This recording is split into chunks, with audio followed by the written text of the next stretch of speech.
Okay, I have 5:30, so I'm going to start, open the meeting. And tonight we're going to go over some of the things you'll need to know as a member of a committee or commission for the city of Emeryville. We'll start off with a presentation on our form of government from our city manager, Christine Daniel. Then you'll hear some presentations from our interim city attorney, Andrea to talk about some of the really important things like Open Meeting Act, public records, and conflicts of interest. And then I'll wrap it up talking about some of the rules of our procedures of how we run our meetings and some of the guidelines that you'll be subject to.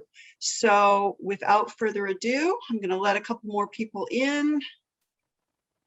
And then I'm going to go ahead and share my screen. And in the meantime, I'd like to introduce Christine Daniel, City Manager. Thanks, Sherry, and thanks to all of you who are here this evening. Really appreciate your participation this evening, but more importantly, we just want to thank you for your commitment to Emeryville and for making the time to serve our community in the way that you've chosen to as members of a committee or a commission. It's a big commitment. Takes a lot of heart to do the work, and we appreciate your service, and we hope that tonight we'll be giving you some tools to help you do your jobs better. But tonight is not the only time you can ask questions of us. Our doors are open to you. Our city clerk, the team of the city clerk's office is fabulous and so helpful. My door is always open, virtually or otherwise.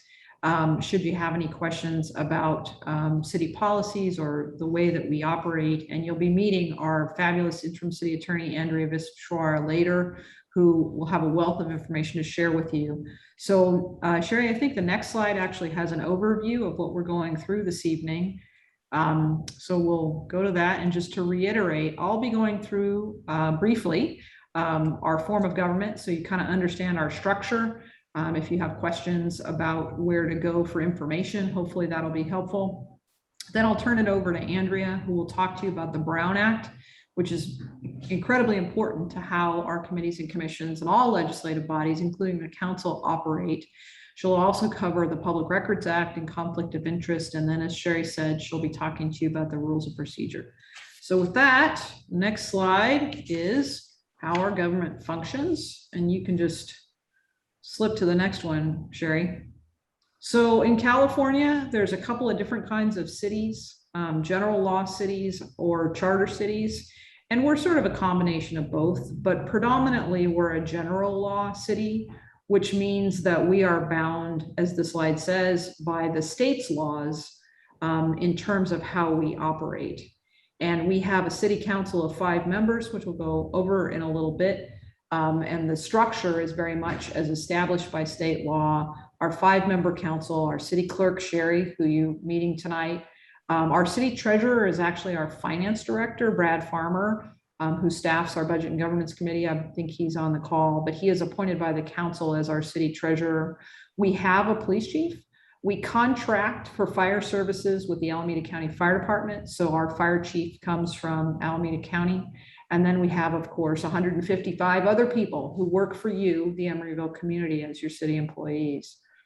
We are structured in the council manager form of government, which is also authorized by state law, and I'll go over that in another slide.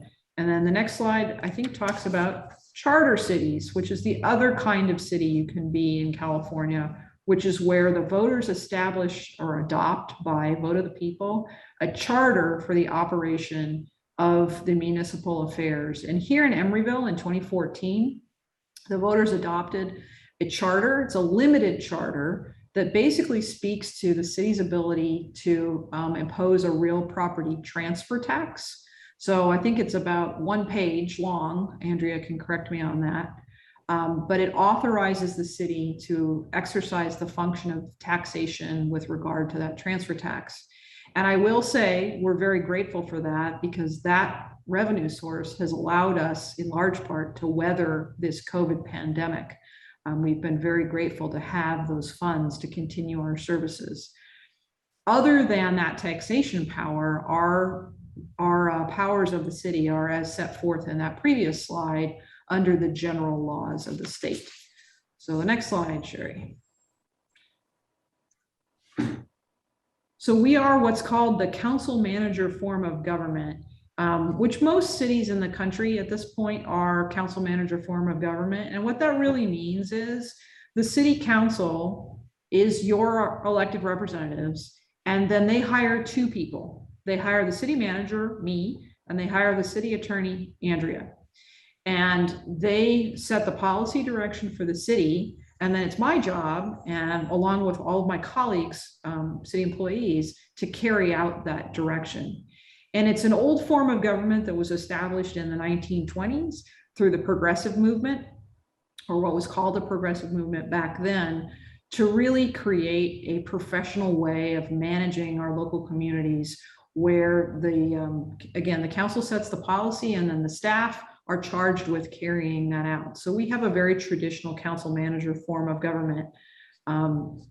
And that is, again, not unusual, but it is different than some other cities in Alameda County. Like, for example, Oakland has a strong-ish mayor form of government. So there's different forms, but ours is the traditional council manager form. I think the next slide speaks to our council structure. So as I said, we have 5 members. They're elected for 4-year terms. Our elections are held in even numbered years, and 3 council members are elected at one time and 2 council members are elected in the next cycle by the registered voters of the city of Emeryville.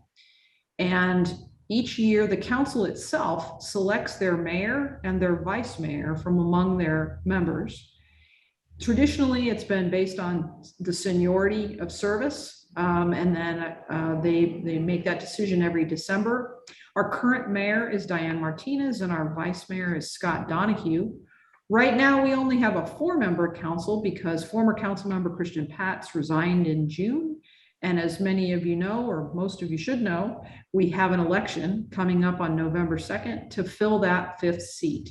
So sometime after that date, we will have 5 filled seats. Currently, we have 4.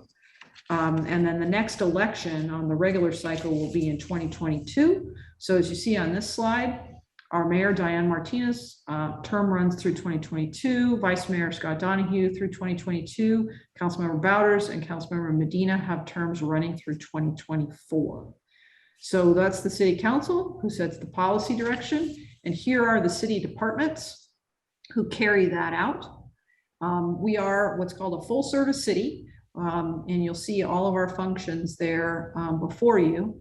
Each one of these departments has a director, and each one of these departments is available to you to provide responses to information. If you have questions, it's a good place to start is with the city clerk's office. Always the best resource if you have information requests. And I think that's all I've got in terms of the overview, and it's time for me to turn it over to Andrea. Before Andrea starts, what we'll do about questions is as we get to the end of each section, we'll ask if there are particular questions, and then there'll be an open question period at the end. So answer any questions about form of government now, Sherry, is that right? Yes, and people can use the raise their hand feature. Okay, don't see any yet. So Andrea, go ahead.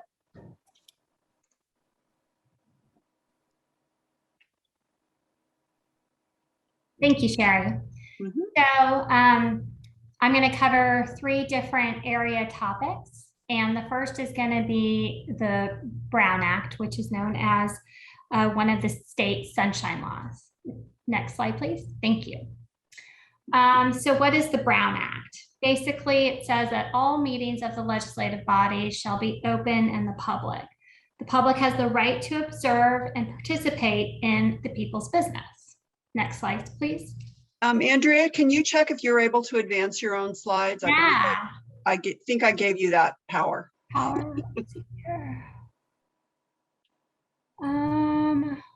If not, I'm happy to do it. I don't see how I have that power, Sherry. All right. Here you go. Thank you. So what is the Brown Act? Well, basically, to have an open meeting, you need to have an agenda, and that gives people notice of what the public's officials are going to discuss. And so the notice needs to be a meaningful notice. And so you'll notice that when you get an agenda for an upcoming meeting, it'll have an agenda title. And for committee meetings, sometimes the agenda titles are more general, whereas you'll notice with like a council meeting, it's the resolution of the city council and it describes what the council is going to do or an ordinance. The agenda descriptions don't have to contain everything, but they should have enough so that if you're interested in the subject, it will make you inquire as to what is going to be on the agenda. What is the staff report? The meeting needs to be open and to the public. So this is why when you meet in person, if that happens again, hopefully soon, the public will be able to walk in and join. Occasionally, you'll notice that the city council meets in closed session, and that's because the Brown Act does provide for certain exceptions if discussion of the city's business would be harmful. So for example, if we're discussing litigation strategy or real estate strategy, that is when we go into closed session. But it's really only the council that goes into closed session. For the city's commissions and committees, they are all in the open session. The public has the opportunity to speak at regular meetings, and the public has two opportunities to speak. The first is you'll notice on the agenda that there's always a time where the public gets to comment on items that are not on the agenda. So for example, if they want the commission or the committee to look into a certain issue, that would be a time for a public member to ask that. The other time that the public may speak is after an item is called. So typically, for example, with the Planning Commission and the City Council, the item is called, staff presents, the Planning Commission or the City Council may have a few questions, and then it's opened up for public comment and the public gets to speak on the item. And the point of that is so that the decision maker can get that input from the public, because then once it's brought back to the committee or the commission or the council, they then deliberate based on the staff presentation and the public comment that they heard.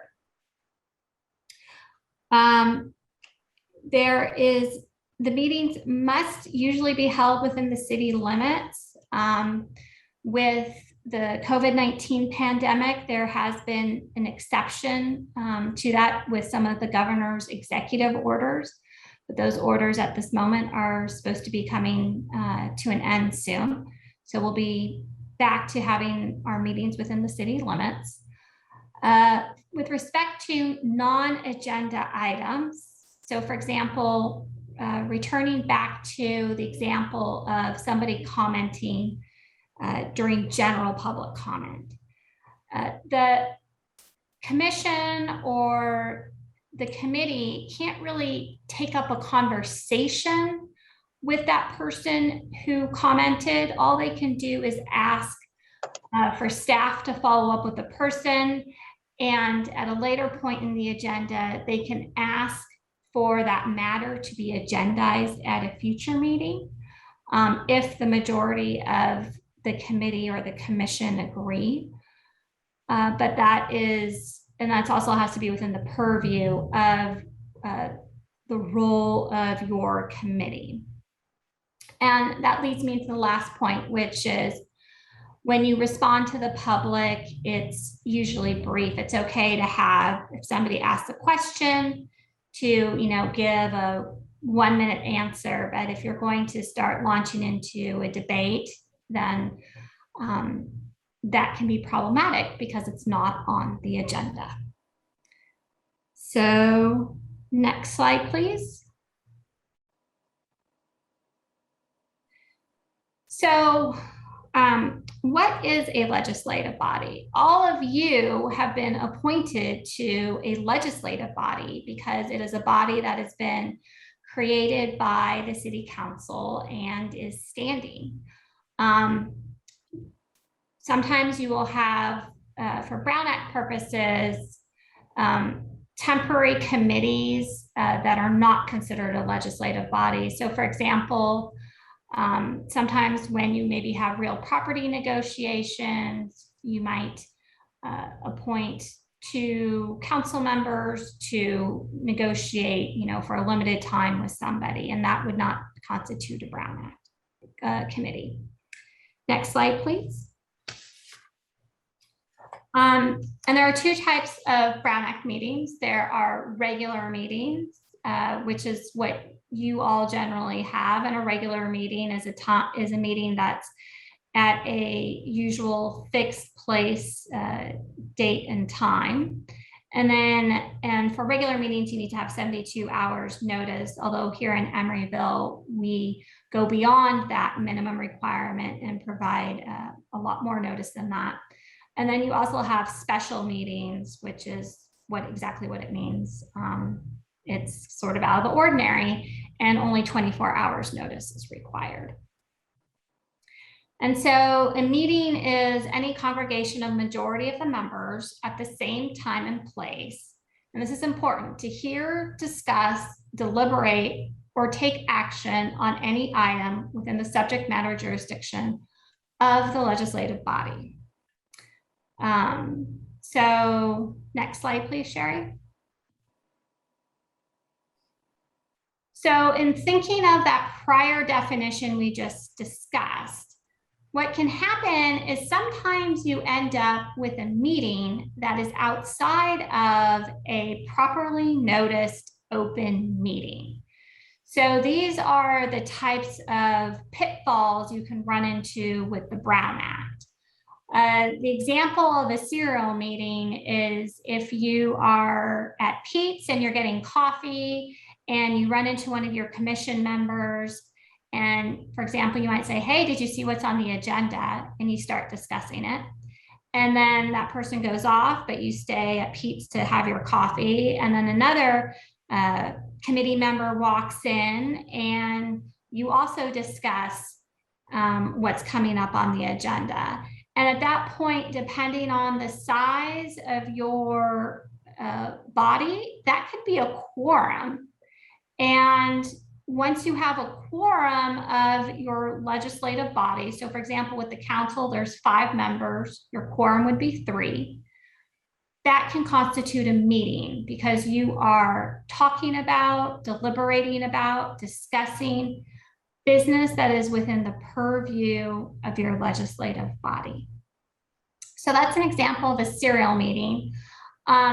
You can also have a meeting over email. If somebody sends out an email to the entire committee and you do a reply all, and you start having an email conversation, that could also constitute a meeting. Similarly, retreats and workshops, if you go to any conferences, that could become an issue. And also social media and blogging. For example, for social media, if you, we push out the agenda saying, hey, this is what's coming up on this committee's agenda. And then if you were to give a thumbs up, and then, 2 other committee members give a thumbs up, that could maybe constitute that you're in favor of whatever staff's recommendation is. And that could also constitute a meeting. So next slide, please. So there are exceptions to the meeting. You can have individual contacts. Sometimes a chair may need to conference with the committee member for something. That would be an example because it's less than a quorum, so it wouldn't constitute a meeting, provided, neither one of them then discuss the matter with other committee members. One of the big things that happens here in Emeryville is community meetings. So we'll get an applicant that's coming in and they have a project that they want to bring forward, and they want to hold a community meeting, and they invite everybody. And so our advice as it relates to community meetings is it's fine for a committee member to go and attend, but they're really there to just observe. Their time to ask questions of an applicant, to discuss what they like and don't like about the project is really at the committee's meeting. So next slide, please. And so that is it for the Brown Act. Sherry, should I take Brown Act questions now, or do you want me to hold it till the end of my spiel? Let's have people raise your hand and see if we have any questions. I see one raised hand, Fran Quittel. So we can go ahead and take that now. Fran, go ahead. Thank you. So let's presume that I am on the Budget Advisory Committee, which I am, and we have, I have a discussion with one committee member about the budget. And then I have a discussion with a quorum of more than one. So I'm just curious as to if more than one person, I understand that would be okay. But if it's a quorum, it's not okay? That is correct. You cannot discuss what the Budget and Governance Committee discusses with a quorum of those committee members. You could talk about the weather. I understand. And what if I email, I'm making this up, but what if I email and I say, next year we want to double the property transfer tax, and I send this email out to everyone on the committee and I say, and these are the reasons that I'd like to do that. So does that violate because it goes to everyone?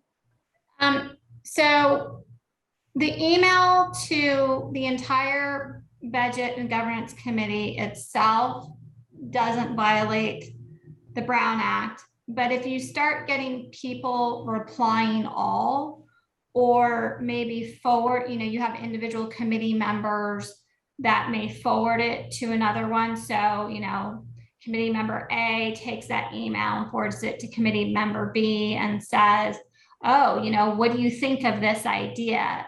That's problematic. And if there's only 5 committee members, we have a potential Brown Act violation.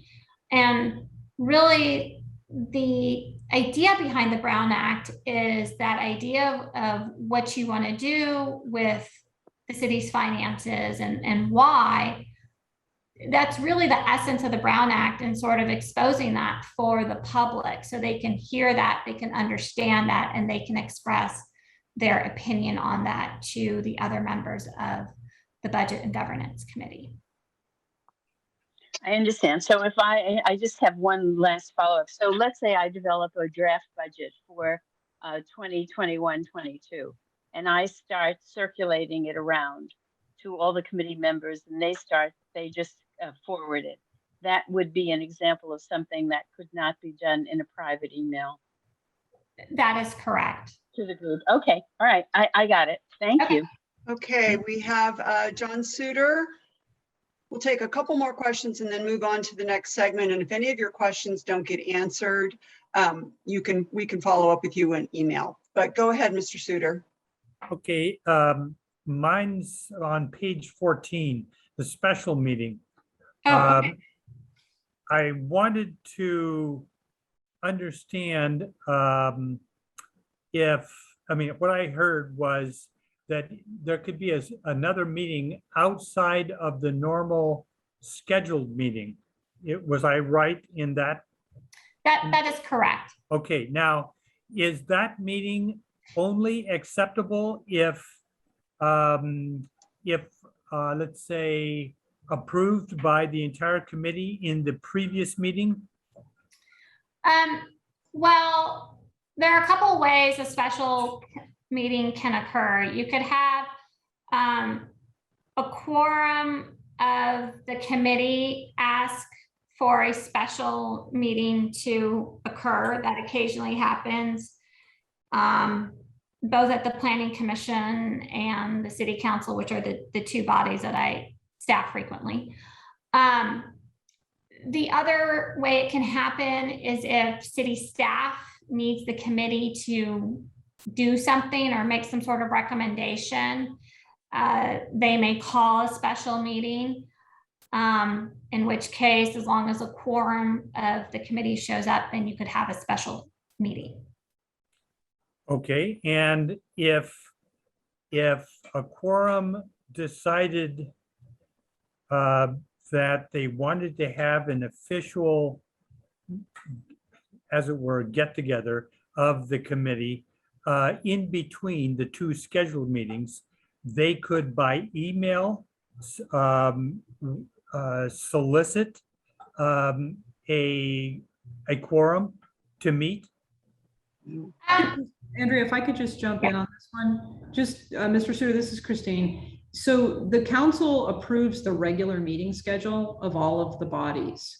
And generally speaking, special meetings of the bodies result when a regular meeting has to be canceled for some reason, like the regular meeting schedule is on a holiday or something like that. That is really, for purposes of committees and commissions, often what necessitates a special meeting date. Because just to underscore, special meetings are essentially exactly the same as regular meetings. They require agendas to be published. They require quorum to be present, all the rules to be followed. They just aren't on the same date as the regular meeting calendar that the council has approved for your committee or your commission. Understood. And so what I'm envisioning is a situation where the 1 hour that was scheduled for the meeting was insufficient to deal with the agenda, with the business that we were attempting to complete. Would it be practical, reasonable, legal, whatever, to say, let's have another meeting in order to complete the rest of our business? I think for that one, the best thing to do is to discuss with the staff that is the liaison to your committee. And the reason for that is there could be the opportunity to continue the discussion at another meeting. But if there's any sort of deadlines coming up, that may not be possible. And it's really best just to touch base with the staff that is supporting that committee, and they can help walk you, help guide the committee as to that scheduling, and of course, confer with the city attorney's office as necessary. Okay. I think with that, we'll go ahead and move on. And Mr. Suter, if you have more follow-up, please reach out to staff and we can finish up with that. I've got one other question I'll take on this section. Jennifer Kane. This may be too specialized, and if so, just feel free to tell me and we can take it offline. A couple of times our committee has met out in the field so that we can look at things on the ground, see the condition of sidewalks and bike paths and traffic patterns. I don't believe well, hypothetically, we may not have advertised those as special meetings. Would that have constituted an improper meeting if we had too many members there? So there are a couple of times where committees have taken field trips, and the ones that I am aware of have been properly noticed as a Brown Act meeting. The notice said, they're not meeting downstairs where they normally meet. Instead, they're meeting on the corner of, Powell and Christie or something. Alternatively, we've had some more recent meetings as it relates to the bike and pet plan. And for those, we've tried to ensure that there is not a quorum at those community events. It's a meeting in terms of we're trying to gather information to update the plan, but it's not a Brown Act meeting because it's really about I guess the consultant gathering information, and there wasn't supposed to be any deliberation or anything like that. Okay, great. So it sounds like you guys already have us covered. Thank you. And just to say with the Brown Act, if you have more questions, you can always email me, and the League of California Cities puts out a really great resource about the Brown Act if you want to read some more about it. So moving on to the California Public Records Act, which is the state's other sunshine law as it relates to ensuring that the public has access to their government, and the government is being transparent about its business. And so the two main things is that the public has the right to inspect records, and we need to be prompt about providing copies of public records to the requesters. When we do get a Public Records Act request, the city generally has 10 days to notify the requester about whether we have records, and in most cases, we fulfill the request then. It's important that if for some reason a member of the public contacts you about a Public Records Act request, so for example, if there's something on the agenda and they're wanting more city records about the matter so that they can understand, you need to forward that to the city clerk's office right away so that we can work on getting that request fulfilled. Next slide, please. And it's important to note that city officials and employees, their records as it relates to city business are subject to the Public Records Act. And it doesn't matter whether the record is created on city equipment or on personal equipment. So for example, if I were to, text with opposing counsel on my personal cell phone, which I don't do, but if I were to do it and there was a Public Records Act request, those texts on my personal cell phone would be subject to disclosure. And that's a really important point. So you should really think carefully when you're putting something in writing as it relates to city business, because one day you may have to turn that over to somebody who's requesting it. For this reason, we recommend that for city business, you create a separate email. It's easy to create a separate Gmail account. And use that email solely for your city business, so that if we do get a Public Records Act request and either Sherry or I come knocking to ask you whether you have any emails on a certain subject, it's very easy for you to search or for us to get the assistance of IT if we need that. Next slide, please. And that's it with Public Records Act. Any questions there? And I just want to point out, we've got it here in a bullet, but when we say city officials, we're talking about you as well. It's not just our elected officials, but it's also our appointed committee members. So anytime you see that language, it applies to you.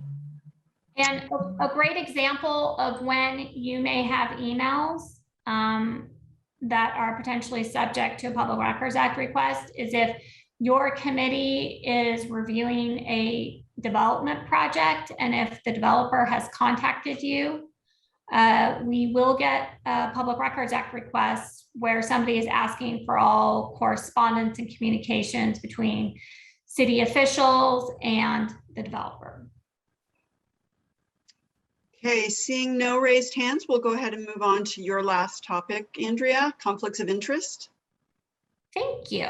So there are several different conflicts of interest. If you're a planning commission member, you may have heard me talk about three other conflicts of interest, or three types of conflicts of interest. Tonight, I'm just going to cover the conflicts of interest under the Political Reform Act. If for some reason you're going to be entering into a contract with the city, before you do that, you need to contact the city attorney's office to find out whether there is a separate type of conflict. really under the Political Reform Act, it's about identifying financial interests that may give rise to a conflict. So we have, first type is your interest in a business entity. So this is if you're a director, a partner, or a trustee, sometimes employment. That's one type of interest. Real property.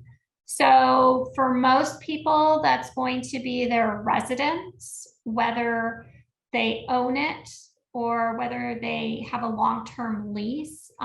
If a governmental decision is affecting your real property, so this is typically when you're considering a development application that's within either 500 feet or 1,000 feet from your residence, that could create a conflict of interest. Other is sources of income. If you have income from investments, that could be considered a source of income. For gifts, so any gift that is above $50 must be reported on your 700 form. And I'll get to what your 700 form is in a minute.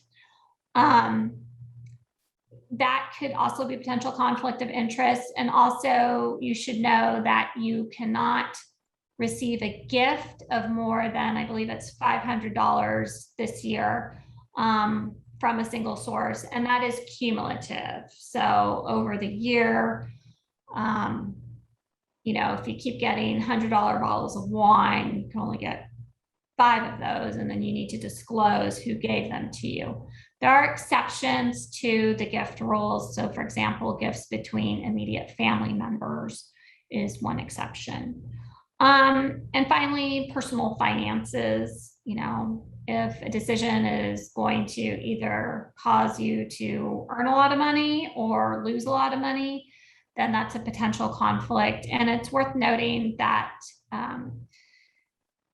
if this also pertains to spouses and dependent children. Next slide, please.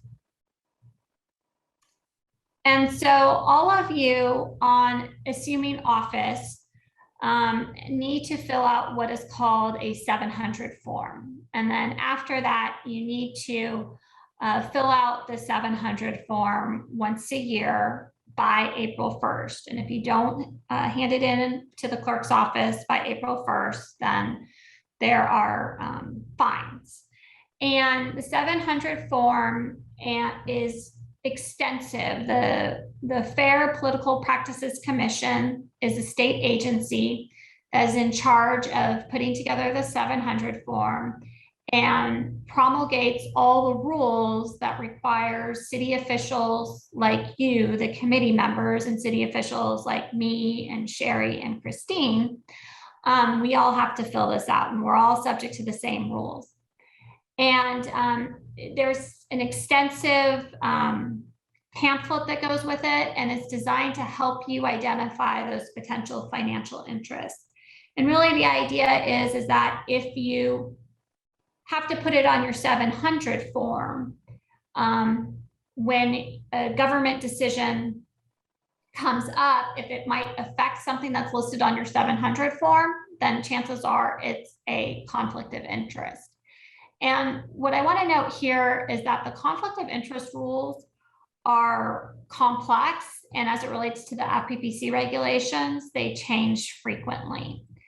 And the point of these few slides is just to help get you thinking and identifying what could be an issue, and then to follow up with the staff liaison to let them know that you think you may have a conflict of interest. And then the city attorney's office is brought in as necessary to help analyze whether there is a conflict of interest.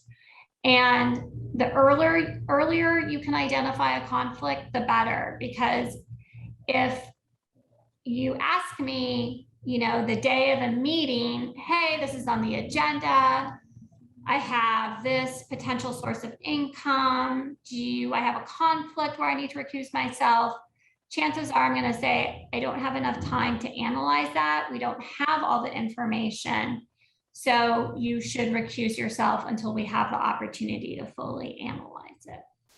Andrea, can I jump in here for just a second?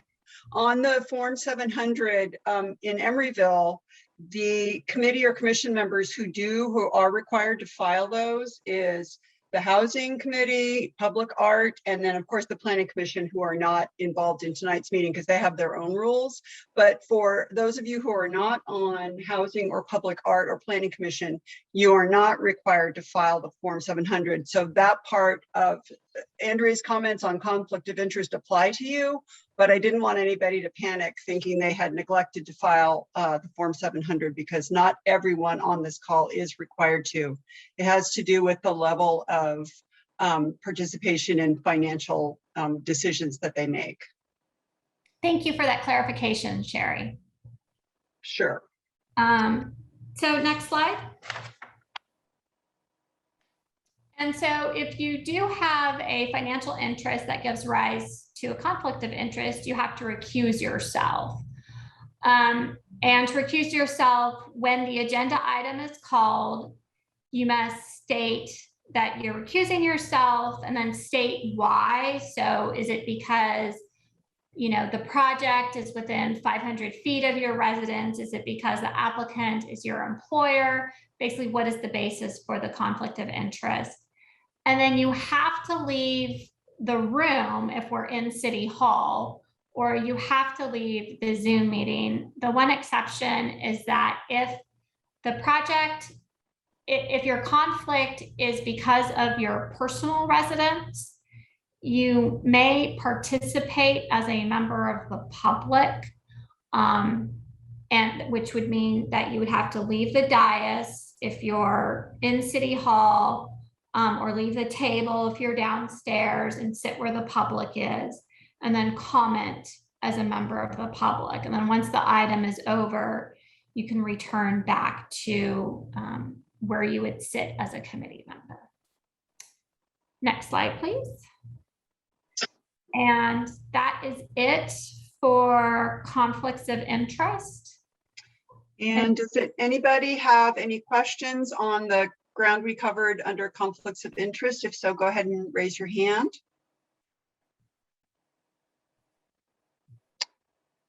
Going once. Okay, I don't see any raised hands at this time. Again, we'll have another opportunity for general open questions at the end of the session. And hoping, and I think we'll be fine to get everyone out of the meeting probably a little before 7:30, if not even earlier, depending on how many questions we get. So I'm going to talk to you about the rules of procedure for our commissions and committees. And these are the rules that we update from time to time, and they've been established by the City Council for the conduct of the meetings of its advisory bodies. The rules apply to all meetings of the advisory bodies, except for Planning Commission, as we mentioned, and Housing Advisory and Appeals Board, which have their own rules, separate set of rules, which are actually very similar to these, but we're not talking about them tonight. They're in effect from their adoption by council, and as I mentioned, they are amended and updated from time to time as needed.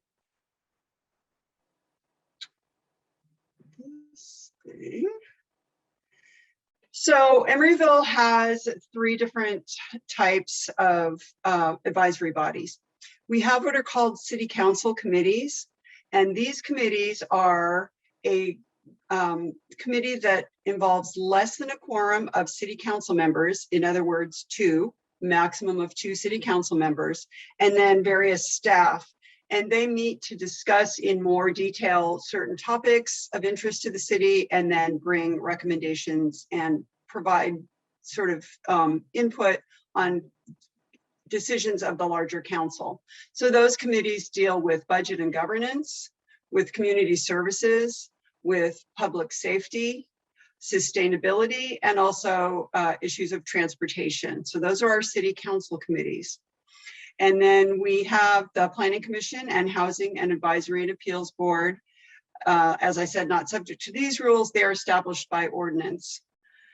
Then we have our community advisory committees, which you are all on. They include the Bicycle Pedestrian Advisory Committee, the Budget Advisory Committee, the Commission on Aging, Economic Development and Advisory Committee, the Housing Committee, Parks and Recreation, and Public Art.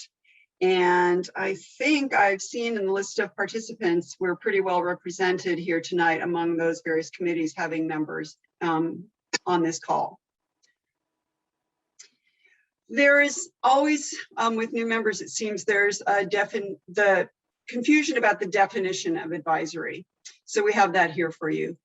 Community advisory committees are structured so that committee members can share their perspective and look deeply into issues and work together to develop recommendations that would then be provided as feedback to the city council. And they can do this work in a focused small group structure, a little less formal, but still subject to all the same rules as council meetings. The recommendations made by those community advisory committees are then forwarded to the council, as we've said, and may only be approved by a majority vote of the city council. So none of our community advisory committees are making decisions. That is the role of the city council, based on all the information they collect, including recommendations made by its advisory committees. So those of you who are new to us and those of you who have been around for a while but remember, know that there's an appointment and reappointment process that starts with an open recruitment where we invite people to apply online, usually, or directly with the clerk's office if necessary, if they are interested in serving their community as a member of a committee on which there's a vacancy. And so they complete and submit that application. The applicants are considered and appointed by the city council at a city council meeting. Over the last few years, the council has had an interest in having the committee members invited to attend the city council member. And although it's not mandatory, it's a nice way for you to be able to introduce yourself to the council if you are unknown to them, and perhaps answer a few questions. And the council members consider all the applicants and make their appointments by open vote at that same meeting. If you're an incumbent and you're seeking to be reappointed, it's not an automatic rollover, but you actually must re-indicate your interest in being reappointed by submitting a new application by the deadline. And you don't have to fill out the whole long application. You just have the top portion, and many of you will have been through this, where you just, that's your way of letting the council know that you are interested in being reappointed. We have different designations in an effort to try to cover various representation among the members of the, the citizens and community members in the city. We have vacancies or seats for business representatives, for city labor representatives, for a community member defined as a person residing or working in Emeryville. We have large business representatives, nonprofit workforce representatives, and then a resident, which differs from community member in that it's a person who resides in Emeryville. And then the little special resident, which is within the 94608 zip code, which, as people know, the borderline between Emeryville and Oakland kind of snakes around. And this type of resident could be somebody who technically lives in Oakland. And there are only a few of those seats where we look for representation among those folks. Training and orientation, that's why you're all here tonight. We require that you attend this training and orientation workshop, which we conduct every year after we do our scheduled annual June appointments. If from time to time we have people who resign before their terms are up, that's what's called an unscheduled vacancy. and we will fill those with recruitments from time to time throughout the year. And if you are appointed to an unscheduled vacancy, then you will receive your orientation from the committee's staff liaison after you assume office, and then attend the next annual workshop held by the city clerk's office.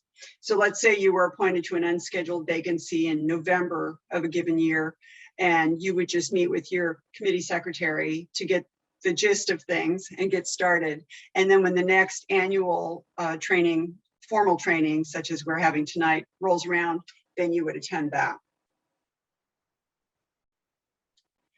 Andrea touched on agendas, and they are very important to the work that we do. And in the clerk's office, we spend a large percentage of our time creating, developing and creating agendas based on what the council's wishes are, items that need to come before them.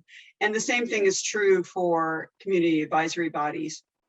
And as Andrea said, the purpose of the agenda is so that the public can know what business is going to be carried out, and be able to tell from the descriptions on the agenda whether they feel they need to participate in this meeting because there's a matter on the agenda for discussion that they are interested in participating in, or hearing the consideration of the officials on.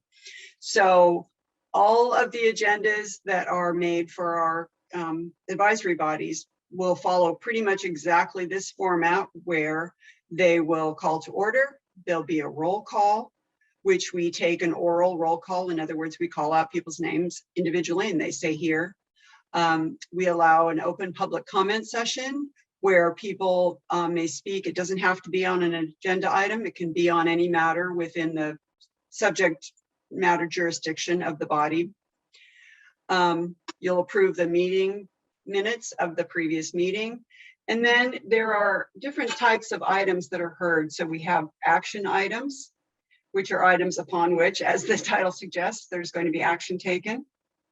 There are informational items, which could just be the first time you hear about an item where you are provided with information, but it's not no action is to be taken. And then we tend to keep a list on the agenda of future agenda items that will come up on future agendas. There usually is a portion for announcements from members and city staff announcements, and then you will adjourn the meeting. So the public's right to address the advisory body, we've talked about this a little bit already. Any person may address the advisory body on the following portions of the agenda.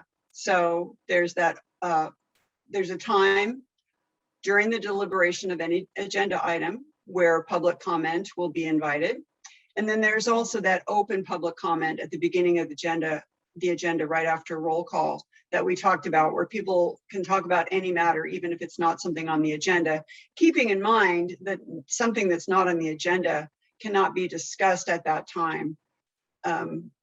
Because again, we want the public to know what's going to be discussed. So if somebody brings up a very controversial topic under public comment and the committee starts discussing it, there could be members of the public that would have wanted to hear that conversation, but it wasn't on the agenda. So they'd be missing that conversation or that consideration, and that's not okay per the Brown Act. Written communications can be submitted by any person prior to the meeting, and those generally come to the, they could come to the city manager, they could come to the city clerk's office, they could go directly to your committee secretary, or if they go to you, please make sure they get forwarded to your committee secretary so that everybody on the committee can have the benefit of reviewing those comments in sufficient time to consider them when they're discussing the matter at the meeting itself. As I said, these rules are amended from time to time, and that's at the discretion of the city council. And I hope that you noticed that Lorraine, when she sent out the meeting invite tonight, attached a PDF of the rules themselves. It's a 13-page document. that goes through everything in great detail. I'm going to only highlight a few of the rules here tonight because they seem to be ones about which we get a lot of questions or that come up from time to time. And chief among those is the rules about attendance of the meetings. And we do from time to time have members who have joined with the greatest of intentions, and then life intervenes or things happen in their lives and they find that they're having to miss a lot of meetings. And when that happens, it creates a burden on the rest of the committee because if there's not a quorum met at a meeting, then the meeting must be canceled. That's the only action that can be taken at a meeting where there's no quorum, is that it be canceled, and therefore the city's business cannot be attended to. So here are bullet points about the rules. So basically, you're expected to attend every regular and special meeting calculated on the term year basis. So July 1 through June 30th, because that's how the terms run. If you must be absent, you have to notify either the chair or the committee secretary at least 24 hours in advance of the meeting start time, because the secretary is going to know if other members have also said they would be absent. And if that's the case and a quorum is going to be lost, then the meeting has to be canceled, as I stated before. So it's really vital that if you know that you're going to be absent, that you notify the secretary as soon as possible, but certainly no later than 24 hours in advance of the meeting. Any member who is absent for more than 33%, or a third of the total meetings scheduled to be held in a year will be subject to automatic termination from membership from the committee.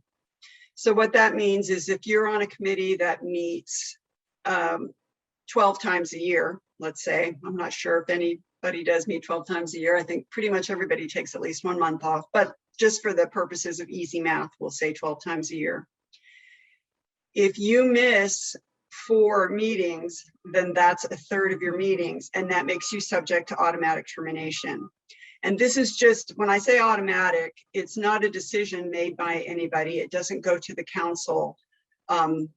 There's not an appeal. It's just, that's what happens, because we really need for folks to attend the meetings so that we can do the city's business. What we like to do, and you'll notice, you may or may not notice that your committee secretary at every meeting keeps a roll. They keep track of the absences.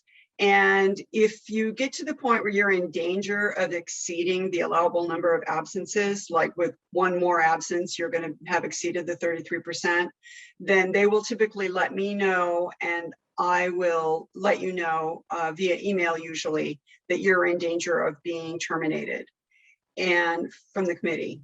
And it's sometimes at that point the member realizes I'm not really able to uphold my responsibility and may decide to resign, or it may just be a little wake-up call that I need to take this more seriously. But in any event, we're really just trying to get people to understand how vital it is to attend. And so then if that subsequent absence does happen before the end of that term year, you'll receive a notice that you've been terminated from the committee, and that's also provided to the whole committee and the city council.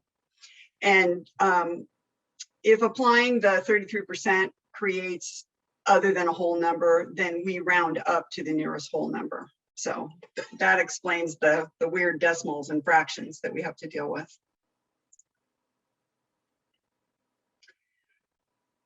Once a year, we have the committees create an annual report where they get to come to the council and report their goals and achievements from the prior year, or excuse me, the accomplishments from the prior year and the goals and objectives for the coming year. And that's really a nice time for you to get some face time with the council. We generally have the chair will be the speaker, but it could be anybody on the committee, and we encourage as many people on the committee to attend as possible. And it's just really a nice time for you to get to highlight the good work that you do for the city. And we time those to align with when council will be considering its goals and its own goals and priorities and the budget, so that your reports will inform some of the decisions they make. And this is time for either questions on what I just reported to you, or on any other questions that you didn't get answered from previous presentations. You can go ahead and raise your hand if you have any questions.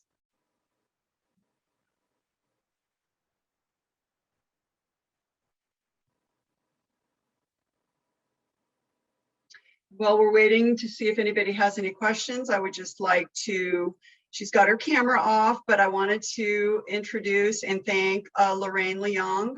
There she is.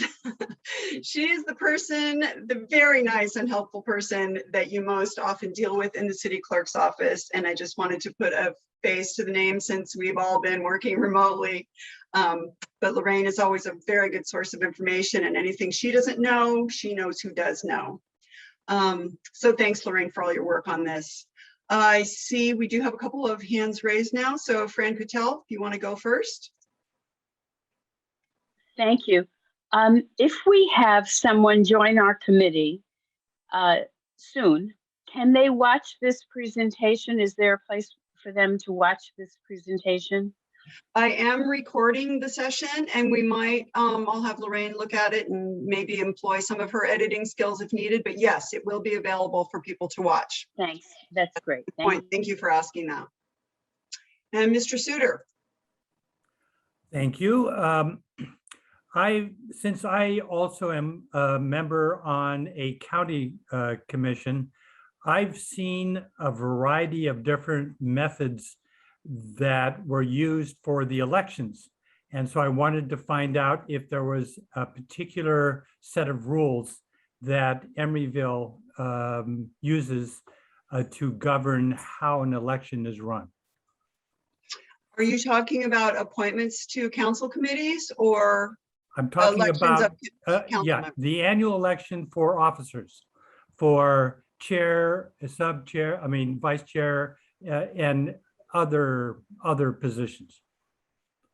Okay, so you mean once a year, when among the committee members they elect a chair and a vice chair? Exactly. Yeah, just that. I don't know if that's specifically covered in the rules. Lorraine, maybe you can quickly look that up for me in the background. But yeah, just that it happened on an annual basis and that it's done by motion and vote. Okay, I've witnessed where the candidates, vying candidates, will present themselves, their why they want to be elected and what their background is. I've seen some where that wasn't allowed, and when a person said they would like to be, they would then be voted on before another person could, let's say, apply, or let's say try to contend for the position. And I found that latter was rather difficult, whereas the former was much easier for the committee to be able to make a vote. So I was hoping that there was some clear definition so that those rules were clearer to staff, because we got different advice when we were having our election. And are you talking about on your city body, yes, or on yes. this county one? Our city, yeah, the county seemed to function quite well, but our city one was in conflict, let's say conflict from what I experienced with the county commission that I was involved in, how they conducted theirs versus how we were required to conduct ours. Lorraine, I don't know if you have had a chance to look at the rules, but in the meantime, Andrea, my feeling on this is that there should be formal motions and seconds and votes on nominations. And I don't know that we've been in the habit of of allowing sort of presentations of people throwing their hat in the ring. I don't know, allowing, or if it's a would be a practice. Lorraine, did you find anything in the rules? Not officially. There is a section 10.2 on page 12 regarding roll call votes. I could share it on screen if you'd like. But does that have to do with the election of the chair and vice chair? Oh, That's what we're talking about. okay. But that does help. I have to admit, it basically says that it requires a motion, a second, and it sounds like an approval. So, which is not the formal, as you put it, throwing the hat in the ring, which means two people say, I want to be considered, that isn't a motion. It was basically, like you say, more of a throwing the hat into the ring. So I understand that the city, the better approach is to have it as a motion and a second and then proceed that way. So I understand. Yes. Thank you. Okay, you're welcome. Any other questions? Okay, I'm not seeing any hands. Andrea or city manager, Daniel, do you have any things to add before we adjourn? Just a great thank you for everybody from me. Yeah, we've got great attendance. So very appreciative of everybody who was able to attend. I just want to say that for the part that I presented, it's the laws, and my job here as part of the city attorney's office is to help you all understand how to comply with them. And so if you have any questions, please feel free to reach out. The point of tonight's presentation is really to help you spot issues. There's some great resources through the League of California Cities. And then there was also Institute for Local Government also has some great sort of 1 to 3 page handouts for Brown Act officials and to help guide committee members. So feel free to reach out. Okay. And I just want to say also thank you to the whole city clerk's office for this presentation, putting this together, and just want to reinforce for all the committee members, we are here to help you and to support you in any way that you need to have a successful service on your committee or commission. And I've just put up the opening slide here that gives our names again: City Manager Christine Daniel, Interim City Attorney Andrea Visteshwara, myself, City Clerk Sherry Hartz, and Deputy City Clerk Lorraine Leong. And if anybody wants to email any or all of us, the email protocol for names is always pretty much always first initial and last name at emeryville.org. So if you want to take a picture of this slide, and then you'll have our names, and then you can easily figure out the email address or go online on our city website to find that. Okay, absolute last chance for questions. I'm scrolling. I don't see any raised hands. All right. Good night, everybody, and thank you.